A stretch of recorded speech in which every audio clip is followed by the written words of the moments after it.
Su plan soberano, perfecto, determinó que tú le predicaras a esa persona y determinó que esa persona escuchara el Evangelio a través de ti. Y al mismo tiempo, si llega a creer, es porque de la misma manera Dios lo determinó.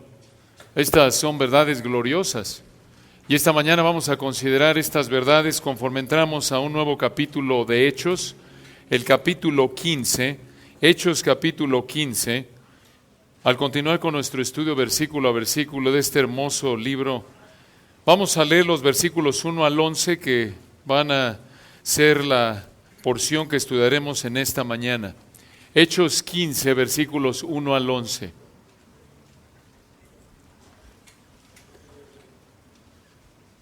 Entonces algunos que venían de Judea enseñaban a los hermanos: si no circuncidáis conforme al rito de Moisés, no podéis ser salvos. Como Pablo y Bernabé tuviesen una discusión y contienda no pequeña con ellos, se dispuso que subiesen Pablo y Bernabé a Jerusalén y algunos otros de ellos a los apóstoles y a los ancianos para tratar esta cuestión. Ellos, pues, habiendo sido encaminados por la iglesia, pasaron por Fenicia y Samaria, contando la conversión de los gentiles, y causaban gran gozo a todos los hermanos. Y llegados a Jerusalén, fueron recibidos por la iglesia y los apóstoles y los ancianos, y refirieron todas las cosas que Dios había hecho con ellos. Pero algunos de la secta de los fariseos, que habían creído, se levantaron diciendo: es necesario circuncidarlos y mandarles que guarden la ley de Moisés. Y se reunieron los apóstoles y los ancianos para conocer de este asunto. Y después de mucha discusión, Pedro se levantó y les dijo: varones hermanos, vosotros sabéis cómo ya hace algún tiempo que Dios escogió que los gentiles oyesen por mi boca la palabra del Evangelio y creyesen. Y Dios, que conoce los corazones, les dio testimonio, dándoles el Espíritu Santo lo mismo que a nosotros. Y ninguna diferencia hizo entre nosotros y ellos, purificando por la fe sus corazones. Ahora, pues, ¿por qué tentáis a Dios, poniendo sobre la cerviz de los discípulos un yugo que ni nuestros padres ni nosotros hemos podido llevar? Antes creemos que por la gracia del Señor Jesús seremos salvos, de igual modo que ellos. Recordarán que en los capítulos 13 y 14 estudiamos el primer viaje misionero de Pablo. Lo que vemos aquí en Hechos capítulos 13 y 14, recordarán, sucedió allá por el año 47 al 49, unos casi 20 años después de que el Señor murió y resucitó y fue a la gloria. Ahora aquí en el capítulo 15 ocurrió, nos encontramos alrededor del año 50, el año 50. El capítulo 15 se puede dividir en dos partes. La primera presenta lo que se conoce como el Concilio de Jerusalén y la segunda presenta los preparativos e inicio del segundo viaje misionero de Pablo. En Hechos 15, 1 al 31 se establece que la salvación es por fe únicamente, en Cristo únicamente, por gracia únicamente. Y vamos a partir de hoy a concentrarnos en la primera parte del capítulo 15, aquí en los versículos 1 al 31, en donde estudiaremos dos verdades que te enseñan que la salvación es por la fe sin obras de la ley. Dos verdades que te enseñan que la salvación es por la fe sin las obras de la ley. Veremos en los versículos 1 al 5 la cuestión de la salvación por fe, y en los versículos 6 al 31, la confirmación de la salvación por fe.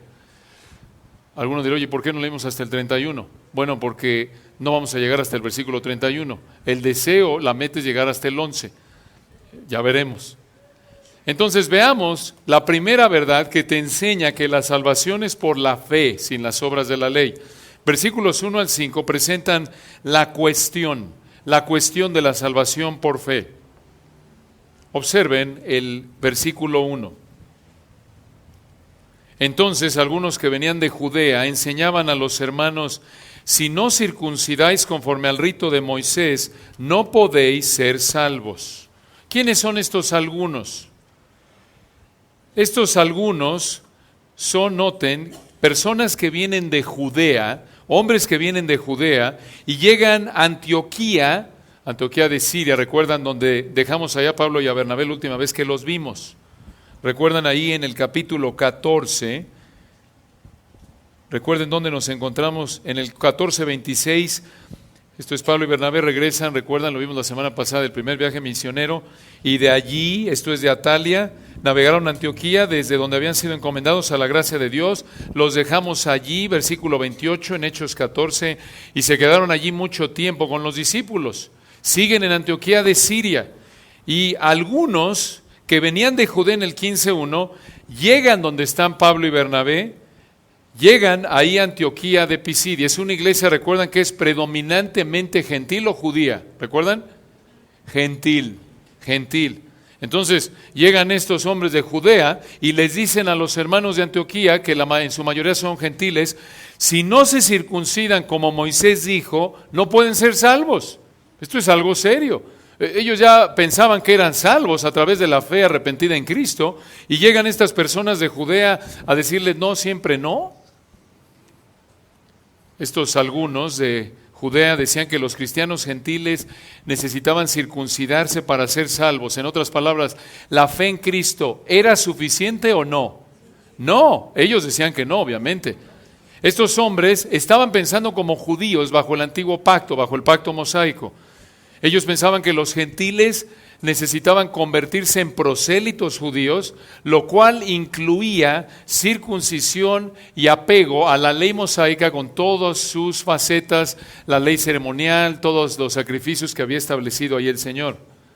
Y entonces, decían ellos, los de Judea podían ser salvos. Pero noten cómo responden Pablo y Bernabé. Versículo 2. Como Pablo y Bernabé tuviesen una discusión y contienda no pequeña con ellos, esta es una manera amable del Espíritu Santo, a través de Lucas, de decir, se armó en grande la cosa aquí. ¿No es cierto? Una contienda no pequeña. En otras palabras, hubo una discusión seria. Y por eso, versículo 2, se dispuso que subiesen Pablo y Bernabé a Jerusalén, y algunos otros de ellos, probablemente algunos de la iglesia de Antioquía, a los apóstoles y a los ancianos para tratar esta cuestión. Esto es, el asunto fue de tal magnitud que deciden ahí en la iglesia de Antioquía que Pablo y Bernabé fueran a Jerusalén acompañados por otros hermanos de ahí de Antioquía aparentemente, para resolver este asunto con los líderes de Jerusalén. Ahí están los apóstoles, ancianos, esto es de la iglesia en Jerusalén, y los apóstoles. Entonces, esto es algo serio. Esto no es nada más de que, oye, no es un asunto de libertad cristiana superficial. Oye, no te puedes vestir así. No, esto es serio. Al grado que hay una discusión grande y dicen, vayan a Jerusalén. Versículo 3. Ellos, pues, habiendo sido encaminados por la iglesia, pasaron por Fenicia y Samaria, contando la conversión de los gentiles. Una pausa ahí. El viaje de Antioquía a Jerusalén, si tienen un mapa ahí en la parte de atrás de su Biblia, habría sido un viaje bastante largo, de unos 400 kilómetros, más que de irnos de aquí a Acapulco, de nuevo sin toda la infraestructura de Capufe y demás, nada de caminos y puentes federales, por muchos vados y baches y carriles cerrados que llegues a enfrentar en las autopistas y dices, ¿para qué pagué? No se compara, esto es un lujo comparado con lo que tenían en ese entonces. No existía nada de eso. Recuerden, habrían viajado probablemente a pie, en barco quizás, y si van por tierra, en el mejor de los casos, montados en un animal.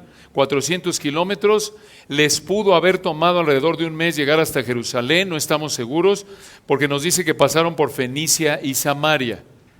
Entonces, eso apunta de nuevo a que se habrían detenido ahí lo suficiente como para contar la conversión de los gentiles.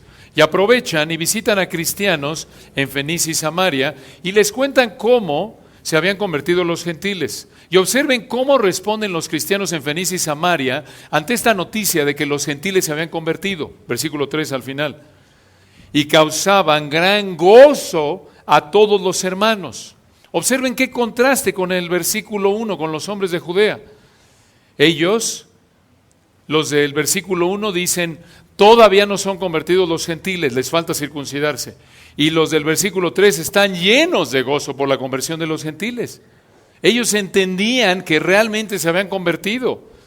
Pero recuerden, tienen que ir a resolver este asunto a Jerusalén, y por eso versículo 4, llegados a Jerusalén, fueron recibidos por la iglesia y los apóstoles y los ancianos, y refirieron todas las cosas que Dios había hecho con ellos. ¿Qué cosas?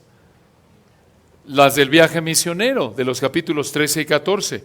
Observen que Lucas nos dice aquí, el autor de Hechos, que Pablo y Bernabé le cuentan a los líderes ahí, los ancianos, los apóstoles que estaban en la iglesia en Jerusalén, todo lo que pasó en Hechos 13, 14, ¿se acuerdan lo del procónsul? Y luego cómo cegaron ahí a un hombre, ¿recuerdan?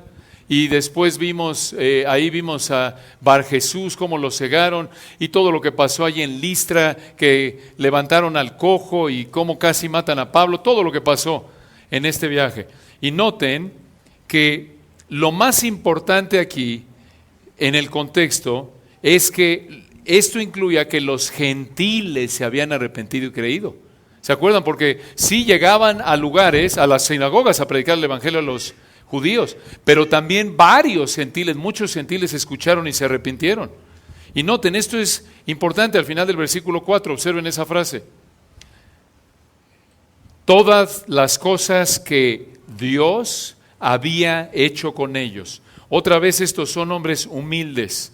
Los vimos, recuerdan, ahí en el capítulo 14, frente a la iglesia en Antioquía.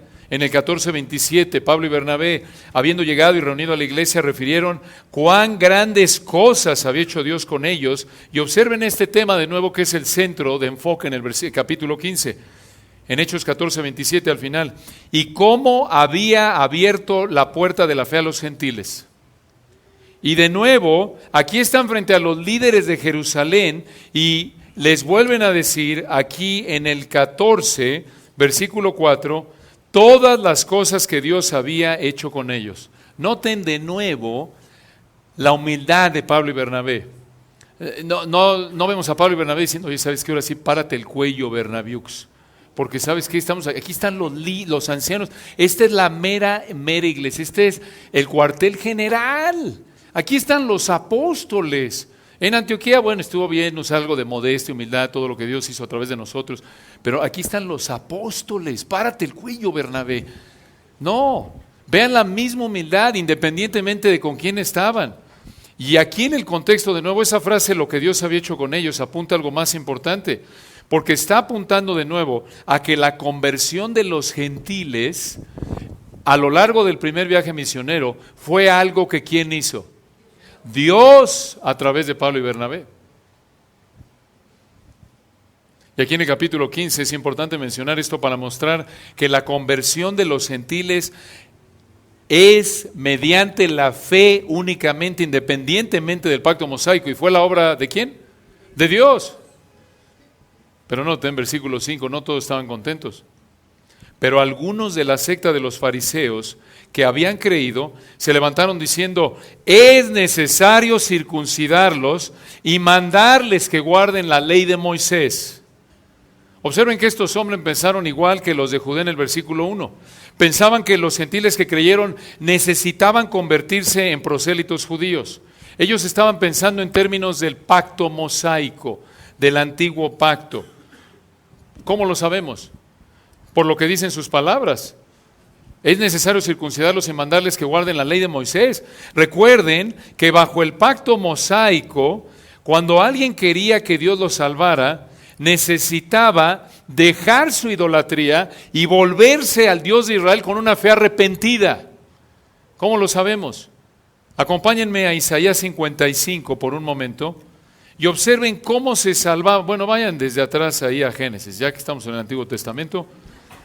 Génesis 15, para que lo vean desde antes de la ley. Recuerden que la ley no se da sino hasta ¿qué capítulo de la Biblia? A ver, los que están en Éxodo, por favor, hermanos, no nos fallen, hombre. Van a pensar que vienen a dormir a las 9 de la mañana. En el capítulo 20 es cuando se da la ley. Aquí estamos antes de la ley. Y noten cómo desde el Antiguo Testamento, desde antes de la ley, la salvación era mediante la fe arrepentida únicamente. Génesis 15:6, recuerdan, hablando de Abraham, y creyó a Jehová y le fue contado, ¿por qué? Por justicia, esto es, Dios lo trató como si Abraham se hubiera conformado de manera perfecta a la naturaleza y a la ley de Dios. Eso es justicia, perfecto, mediante la fe únicamente. Ahora viene la ley en Éxodo 20, los 10 mandamientos condensan el pacto mosaico y se expanden desde Éxodo hasta Deuteronomio prácticamente. Y ya bajo la ley noten cómo se salvaban las personas. Ahí en Isaías es un hermoso capítulo que ustedes conocen, Isaías 55, esta porción tan conocida y tan alentadora. Isaías 55. Observen desde el versículo 1. Noten la gracia de Dios desde el Antiguo Testamento. Dios da la ley, recuerden, no para salvar al israelita, sino para apuntarlo a Cristo, para mostrarle su pecaminosidad, para mostrarle el estándar de santidad de Dios, para que el israelita viera la ley y dijera, es que no puedo. Lo llevara a ver su pecaminosidad y clamar a Dios. Eso era lo que Dios quería.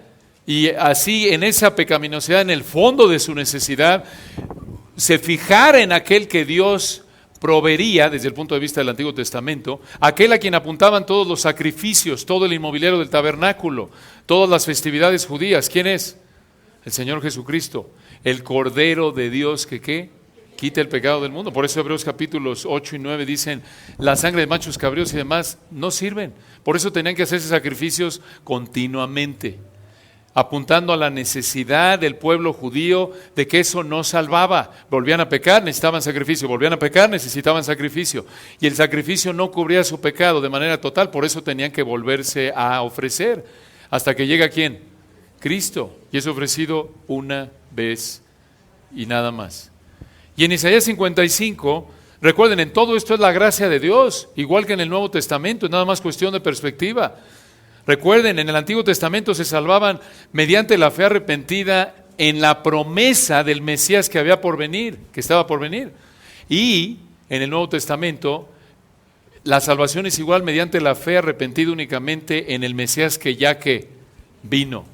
Nada de que en el Antiguo Testamento se salvaban por obras y en el Nuevo por gracia. No, la gracia es igual. Véanlo aquí en Isaías 55, este es un llamado a salvación. Versículo 1, a todos los sedientos, esto es, a los que ven su necesidad espiritual, en las palabras del Señor Jesús, a los que están trabajados y cargados, a todos los sedientos, versículo 1, venid a las aguas, y los que no tienen dinero, los que ven, entienden, reconocen su falta de recursos para poderse salvar, venid, comprad y comed, venid, comprad sin dinero y sin precio, vino y leche. Y noten versículo 6, buscad a Jehová, este es un llamado a salvación. Buscad a Jehová mientras puede ser hallado. Llamadle en tanto que está cercano. Versículo 7, noten, probablemente una de las mejores definiciones del arrepentimiento, de lo que es el arrepentimiento en toda la palabra de Dios. Y noten, estamos aquí bajo el pacto mosaico, el antiguo pacto. Este es un llamado a salvación. Versículo 7, deje el impío su camino y el hombre inicuo sus pensamientos. Noten, desde adentro, pensamiento, no solo tu práctica, sino desde lo más profundo de tu ser, tus deseos, pensamientos, intenciones. Da por sentado que reconoces que estás mal. Por eso es un llamado a dejarlo. Y versículo 7, y vuelvas a Jehová. Escuchen esto, el cual tendrá de él misericordia. Y al Dios nuestro, el cual será amplio en perdonar. ¿Hay algo ahí de que te tenías que circuncidar para poder ser salvo? No. ¿Que tenías que guardar la ley para ser salvo? No, es por gracia, mediante la fe únicamente. Y por cierto, cuando Abraham es declarado justo en Génesis 15, todavía no se circuncida. Es circuncidado hasta Génesis capítulo 17. Y en Génesis 15 Dios lo salva a través de la fe arrepentida y le fue contado por justicia. Entonces, en el Antiguo Testamento, la salvación era por la fe únicamente. La gente tenía que dejar su idolatría, volverse en arrepentimiento al Dios genuino, al Dios verdadero. Y vayan a Lucas 18, observen este llamado de Isaías 55, 7, cómo se ilustra, cómo se salvaba una persona en el Antiguo Testamento. Véanlo ilustrado en la parábola del fariseo y el publicano. Lucas 18, versículo 9. Hermosa parábola, ustedes la conocen. Lucas 18, versículo 9, observen.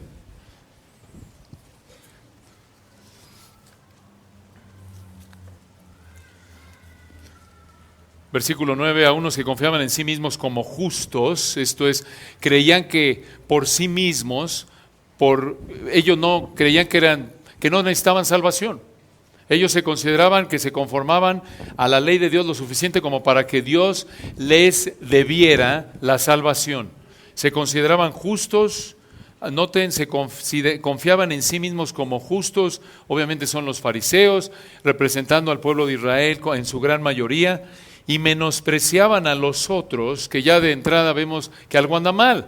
Se dicen justos, se dicen que son salvos, pero menosprecian a otros. Ahí hay un problema. Aquí vemos una actitud, ¿cómo se llama? Si ellos se consideran justos y los de allá no, ¿qué es eso? Orgullo, arrogancia. Y a ellos les dirige esta parábola el Señor, versículo 10. 2 hombres subieron al templo a orar. Uno era fariseo y el otro publicano. ¿Recuerdan? Aquí el Señor presenta el contraste más grande que se puede hacer. Un fariseo en nuestra cultura, hagan de cuenta que el Señor dice, esto es ficticio, es una parábola. Pero la idea aquí de un fariseo, digamos, este es el Papa, ¿ok? En términos culturales. Y un publicano, estaba al mismo nivel de las rameras, las prostitutas. Tenemos aquí a 2 hombres, tenemos aquí en nuestra cultura, para darles una idea de lo que está diciendo el Señor, aquí está el Papa y aquí viene también el Chapo Guzmán. Desde el punto de vista social, eso es lo que está haciendo el Señor. Los fariseos eran la élite religiosa, la gente los veía como los más santos, y los publicanos estaban al mismo nivel de las prostitutas, eran los recaudadores de impuestos, los traidores. Para que se den una idea, externamente dices de inmediato, oigo esto, y ¿quién piensas externamente? ¿Quién es más santo de los dos? El fariseo, ¿no es cierto? Versículo 11. El fariseo, puesto en pie, oraba consigo mismo de esta manera: Dios, te doy gracias porque no soy como los otros hombres. Noten, comparándose, noten, así somos. Esta es nuestra tendencia pecaminosa, ¿no es cierto? Compararnos. Te tienes que comparar con otros. Para poder sentirte bueno, tienes que compararte con alguien que es peor que tú. Y el que es peor que tú, para sentirse bueno, tiene que encontrar a alguien que es peor que él. Así es. Cuando tienes un estándar de santidad humano, así es. Y versículo 11, el fariseo dice, te doy gracias porque no soy como los otros hombres, ladrones, injustos, adúlteros, ni aun como este publicano, esta escoria, esta chusma que está aquí a mi lado, este menospreciado de lo más bajo. Gracias porque no soy como él. Y noten, todo ese estándar externo. Y versículo 12, no solo era externamente moral el fariseo, sino que ayuno 2 veces por semana, doy diezmos de todo lo que gano. 2 veces por semana, cuando la ley establecía que debía haber un ayuno anual, y este señor ayuna 2 veces por semana. ¿Por qué? Porque esa era su tradición, pero se siente muy santo. ¿Se dan cuenta? Versículo 13, mas el publicano, estando lejos, y muestra que está consciente de su pecaminosidad, su indignidad, su sentido de indignidad de acercarse, porque recuerden dónde están en esta parábola, versículo 10, 2 hombres subieron a dónde a orar, al templo. Se siente indigno de acercarse al templo, el cual en esa cultura representaba la presencia de Dios. ¿Cómo se va a acercar él a Dios? Está lejos, no se atreve ni a acercarse, versículo 13, no quería ni aún alzar los ojos al cielo. ¿Notan? Está profundamente consciente de su pecaminosidad. Versículo 13, sino que se golpeaba el pecho, probablemente indicando que su pecaminosidad, porque el corazón, reconociendo que del corazón venía la fuente de su pecaminosidad. El punto es que este hombre está en bancarrota espiritual. Sabe que no le puede ofrecer nada a Dios más que su pecado. No merece ni siquiera acercarse a orar. No merece ni que Dios le oiga. Y versículo 13, lo único que le dice a Dios, Dios, sé propicio a mí, ¿qué? Pecador. Es lo único que le puede decir. Propicio, satisface tú las demandas justas de tu ley, las demandas de tu ira. Yo estoy consciente que merezco tu juicio, y por ello lo único que le pide a Dios es ten misericordia. Por cierto, es lo único que le podemos pedir a Dios cuando venimos a Él, cuando no le conocemos.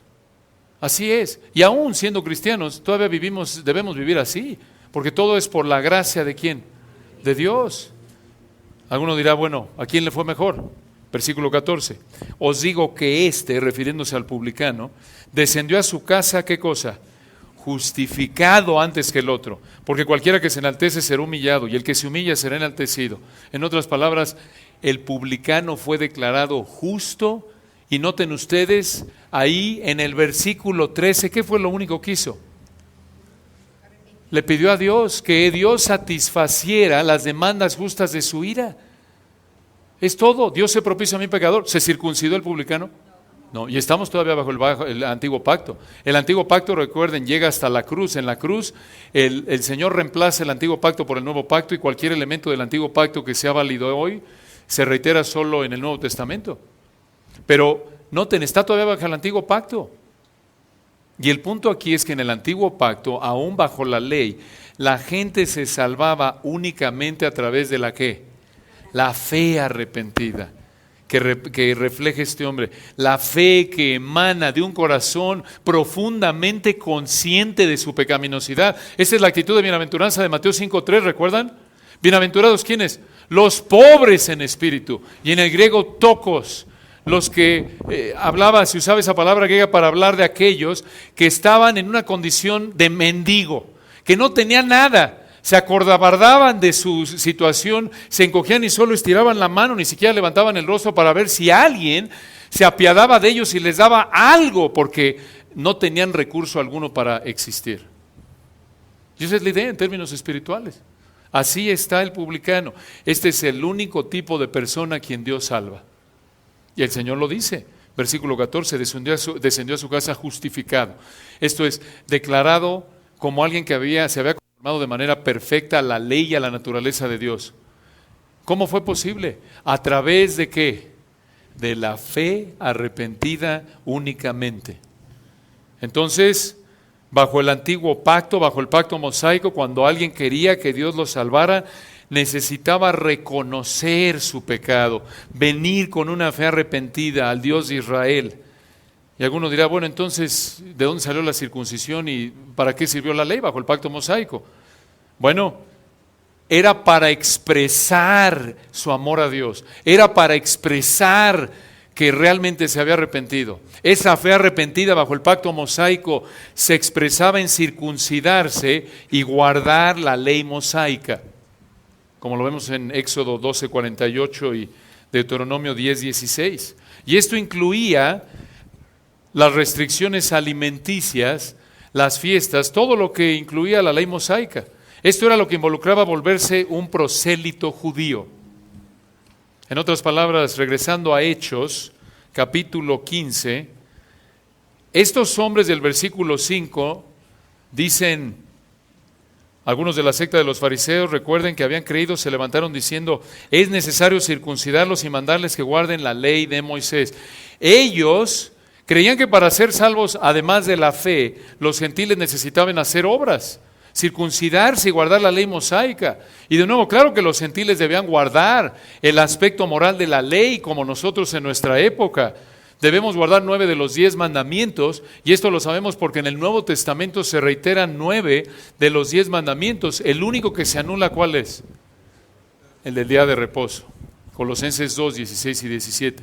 Y lo estamos estudiando a detalle en el estudio de Éxodo. Pero noten, la ley, enfatizamos, nunca fue dada como requisito de salvación, ni siquiera bajo el antiguo pacto, sino como una expresión de salvación.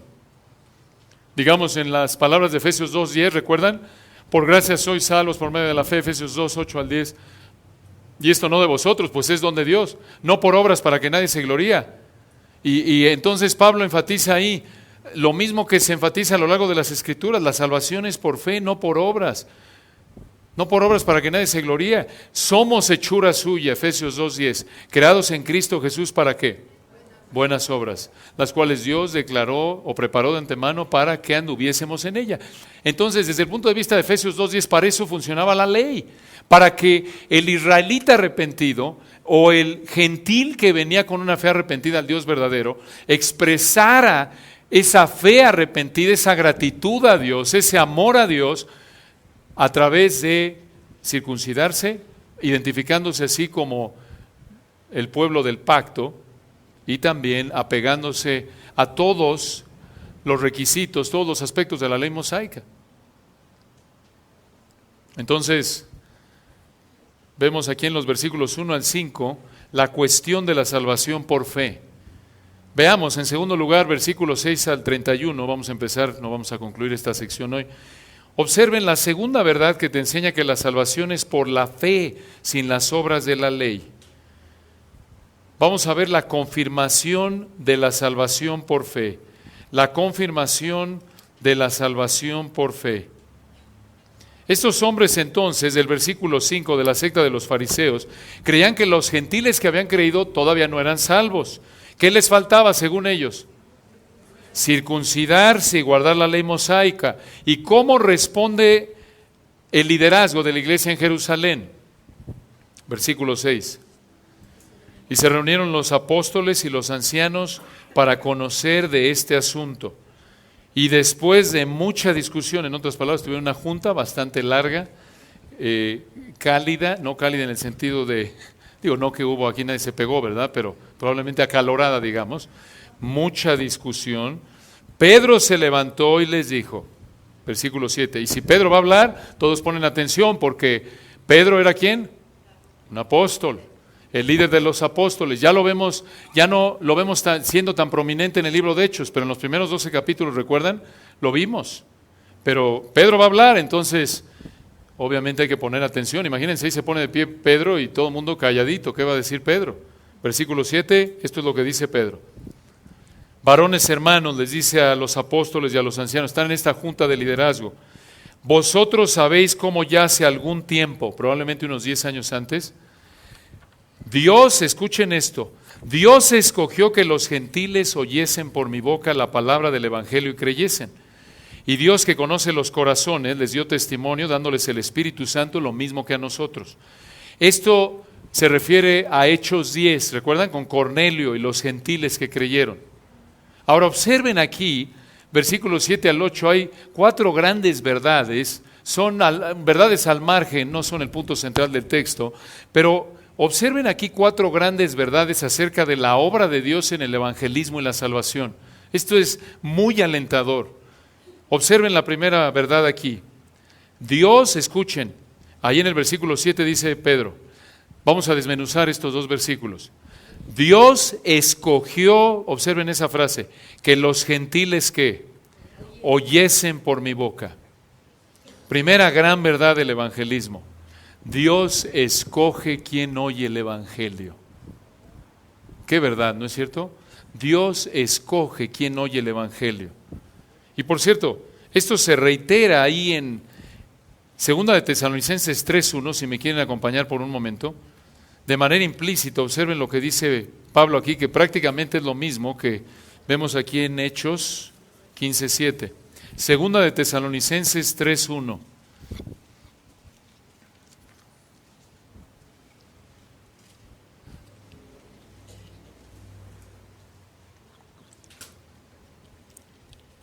Segunda de Tesalonicenses 3:1.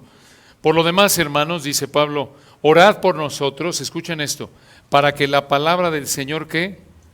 Corra y sea glorificada, así como lo fue entre vosotros.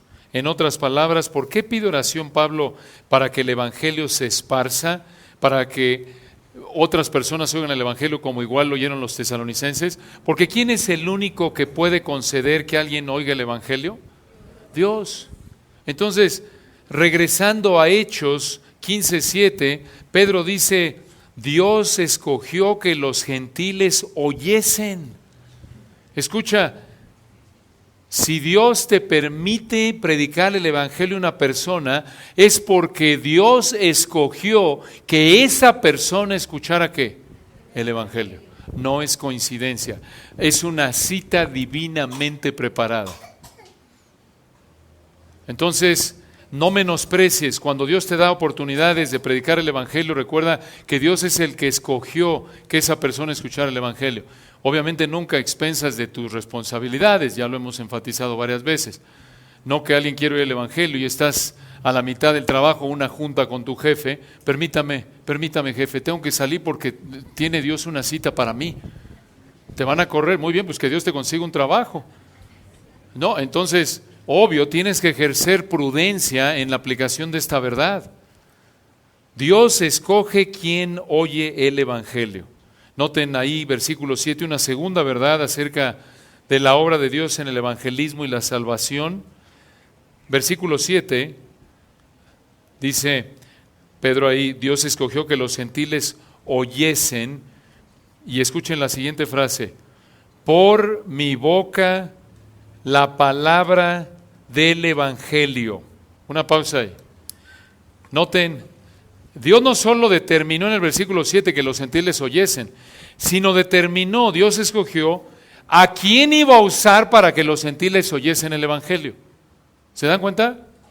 Dios no solo determina quién oye el Evangelio, sino escoge quién predica el Evangelio. Por eso Pablo decía, oren, porque Dios sea, en 2 Tesalonicenses 3:1, que la palabra corra y sea glorificada, que Dios conceda que muchas personas oigan el Evangelio como ustedes, tesalonicenses. Entonces, recuerda esta verdad, cuando Dios te concede predicarle el Evangelio a alguien, es porque escogió que tú lo hicieras. No menosprecies eso. No digas, bueno, le tengo que hablar a mi hermano fulano, mi maestro de estudio bíblico, a mi pastor tal, o mi pastor aquel, o mi maestra. No. Si Dios te da oportunidad, habla. Velo como algo soberanamente ordenado, porque así es, si no, no pasaría. Dios está en control de todo detalle, y si permite que alguien quiera oír el Evangelio a través de ti, adelante. Dios escoge quién predica el Evangelio. ¿A quién? Dios escoge quién oye el Evangelio, quién le predica el Evangelio. Y noten la tercera verdad que vemos aquí de la obra de Dios en el evangelismo y la salvación. Versículo 7 de nuevo, observen. Dios escogió que los gentiles oyesen, Él determinó quién oiría. Por mi boca la palabra del Evangelio.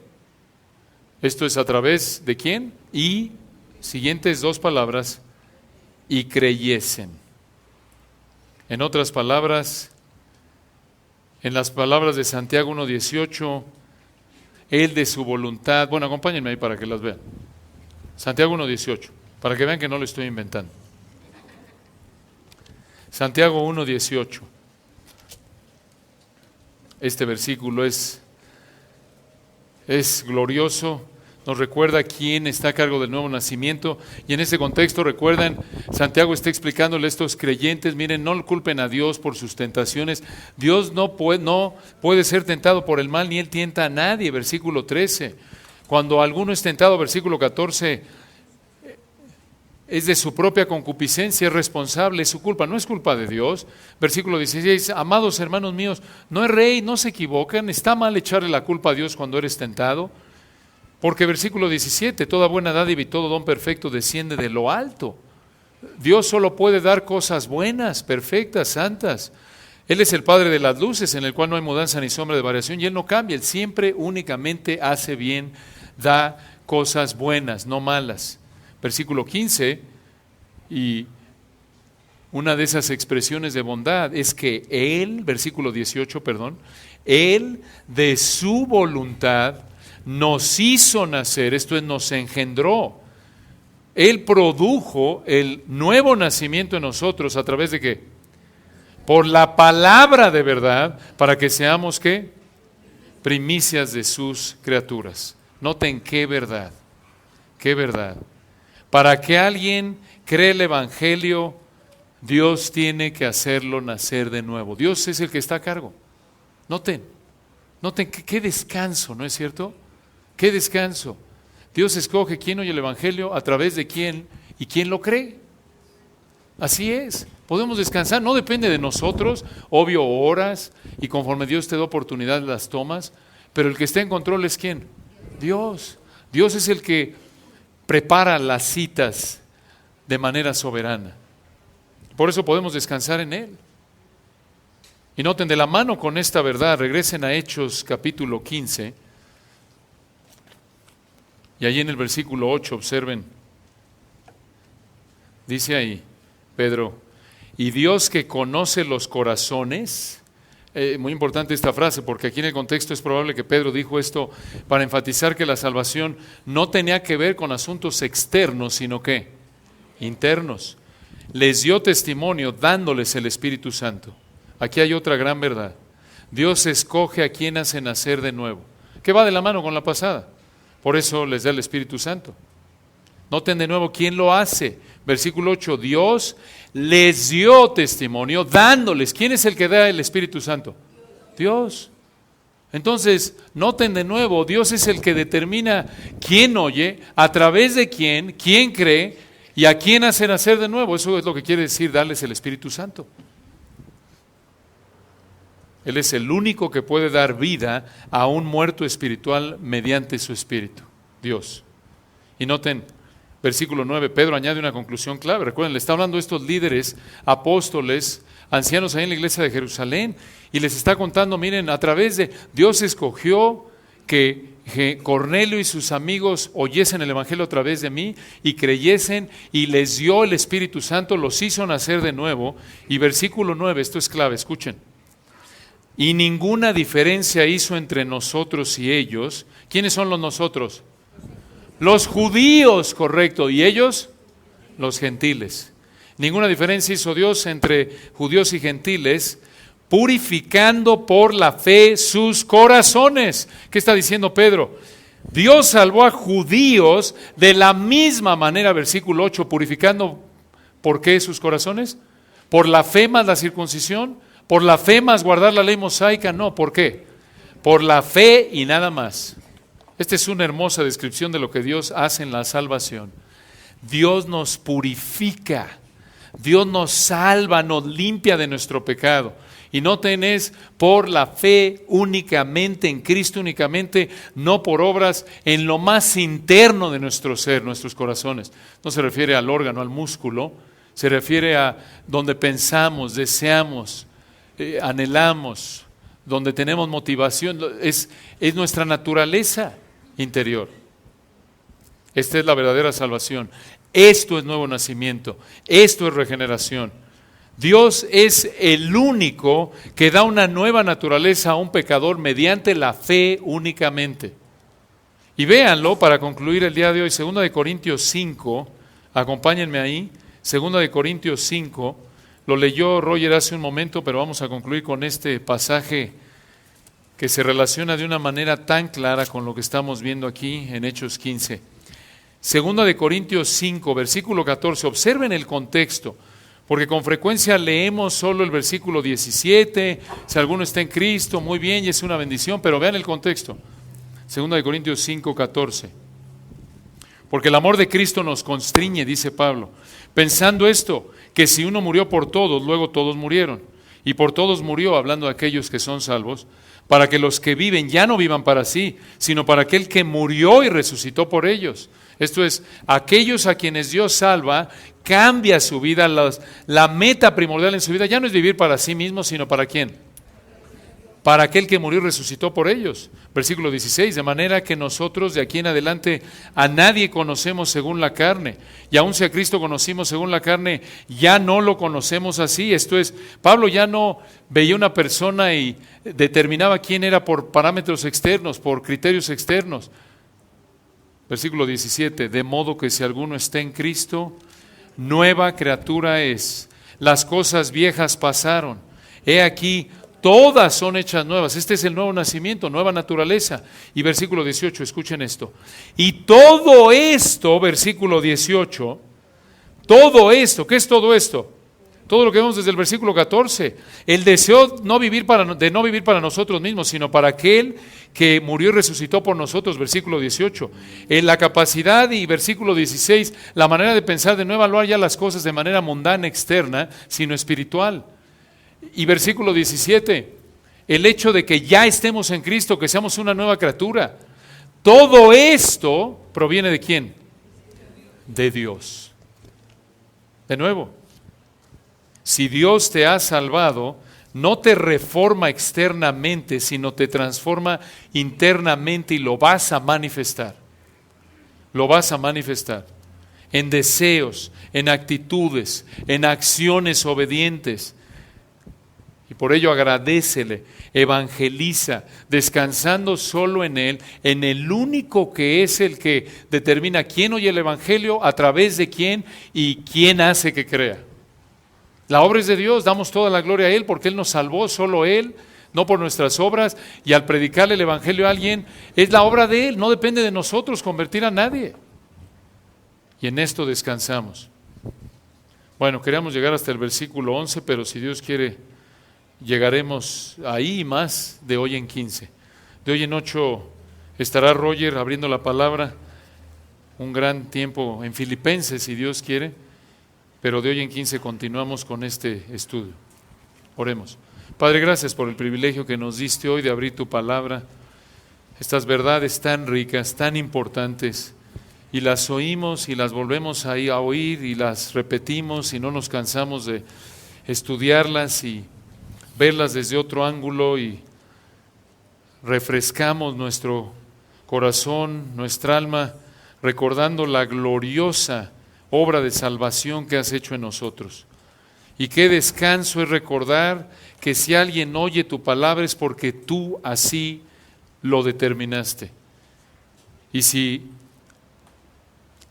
tú determinas que alguien oiga tu palabra, como lo acabamos de estudiar, tú también determinas a través de quién va a oír tu palabra. Qué consuelo trae a nuestra alma, Padre. Oramos que esto conforte a tu amada iglesia en esta mañana. Recordar que no depende de nosotros. Recordar que somos impotentes. Y al mismo tiempo que cumplamos nuestra responsabilidad cuando tú nos das la oportunidad de predicar el Evangelio, hacerlo fielmente, descansando en ti, sabiendo que si alguien oye el Evangelio a través de nosotros, es porque tú quisiste. Y es nuestra oración que todos los que escuchen crean, pero descansamos en ti sabiendo que solo tú eres el que hace que alguien crea. Gracias, Señor, por esta mañana y oramos que sigas protegiendo esta amada congregación, sigas dándonos sabiduría para entender tu palabra, obedecerla y que te podamos servir fielmente esta semana para la gloria de Cristo. Amén.